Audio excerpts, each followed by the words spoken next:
Thank you for tuning in to Brathouse Sports. I am your host, Emily Cheddar Dawg DeLeon. The Browns made a trio of re-signings on Sunday, starting with offensive guard Michael Dunn. The 29-year-old signed a one-year deal with Cleveland, where he has played since 2020.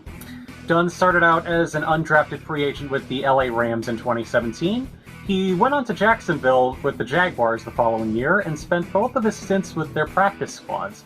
Between 2019 and early 2020, he had stints with the Birmingham Iron of the AAF, then a very brief time with the Miami Dolphins, and got drafted to the Seattle Dragons of the XFL during that time. Much of Dunn's career playing time all happened with the Browns, where he played in 23 games and started in 4. Thomas Graham signed a one-year, $940,000 deal to continue playing quarterback for the Browns. Graham was a 6th-round pick for the Chicago Bears in 2021, where he played 4 games before signing with the Browns last year, where he played in 7 games. In his career, Graham made 13 tackles and 4 pass deflections. The third of this trio is defensive end Ben Stille, who signed a one-year, $870,000 contract. The former Cornhusker started as an undrafted free agent for the Dolphins last year, where he played for 9 snaps and made 2 tackles. He then signed with the Browns back in November, where he got 3 tackles in 6 games and started in 1. More details have emerged regarding the assault charges against Perrion Winfrey. Fox 26 Houston uncovered legal documents last week that Winfrey will be charged a misdemeanor for unlawfully, unintentionally, and knowingly caused bodily injury to his girlfriend by grabbing her. So far, these are the current legal developments regarding Perrion Winfrey, whom already shown maturity issues since being drafted in the 4th round last year by the Browns. The Browns are currently letting the legal process play out, and it is expected the team could part ways with the 22-year-old defensive tackle.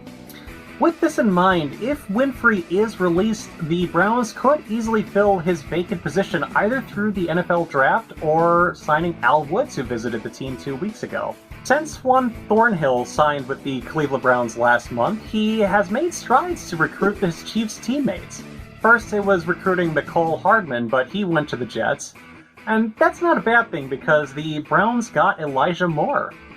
One of his teammates he's trying to recruit to Cleveland is running back Jerick McKinnon, who is currently a free agent that could be ideal if Kareem Hunt doesn't re-sign with the Browns. McKinnon is a veteran that started behind Adrian Peterson with the Minnesota Vikings back in 2014. He is also a Super Bowl 57 champion, where he allowed his Chiefs kicker Harrison Butker to make the game-winning field goal instead of making a game-winning touchdown of his own. The FirstEnergy Corporation and the Cleveland Browns have ended the stadium's naming rights deal and will be Cleveland Browns Stadium again for the first time in over 10 years. The decision came after FirstEnergy got caught up in a political corruption scandal with Ohio House Speaker Larry Householder and Ohio Republican Party Chair Matt Borges, both who are formerly in those positions, were accepting bribes from the company to receive benefits from Ohio House Bill 6. Now, definitely, I don't know much about Ohio politics, and this is not a political show by any means at all, so I am not showing any leanings towards anything left or right. Anyways, the $107 million naming rights deal was signed in 2013 and was supposed to continue through 2028, but ended last week on a mutual agreement. The Browns joined the Chicago Bears and the Green Bay Packers as the 3 NFL teams to not have a corporate sponsor for their stadium. In addition to the end of the naming rights, the Browns are expected to announce plans to rebuild Cleveland Browns Stadium.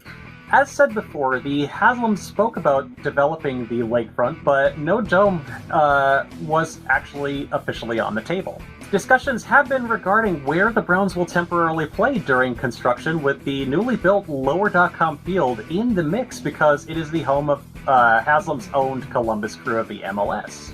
Another stadium that's been popular in this discussion is the famous Ohio Stadium of the Ohio State Buckeyes. That stadium does hold over 100,000 people. Either way, the focus of where the Browns' temporary home would be pins it down to the city of Columbus. Rumor has it that Brownie the Elf may not appear on the 50-yard line this upcoming season. The Browns were asking for submissions for dog drawings, with the unveiling of a new dog logo being unveiled in the near future. The team will host its first round of voting Thursday, or actually would have already been held today as of the publication of this episode, with the final round on May 10th. The contest ends in early June. The Browns have been looking at having a consistent dog image after the Mastiff was chosen in the team's Bark Madness bracket the team recently held. And before we go, we gotta mourn the loss of former Browns defensive end Chris Smith, who passed away at the age of 31. Smith was a 2014 fifth-round pick for the Jaguars, where he played until 2016 until he was traded to the Cincinnati Bengals in 2017. He then signed with the Browns in 2018, where he played a total of 25 games and started in 2. During his time with the Browns, he got 1 forced fumble, 1 sack, and 22 tackles. After Smith was waived by the Browns on December 3rd, 2019, he either signed and or played with the Carolina Panthers, the Las Vegas Raiders, Baltimore Ravens, and Houston Texans between 2020 and 2021. 1 month before his passing, he signed with the Seattle Sea Dragons of the XFL.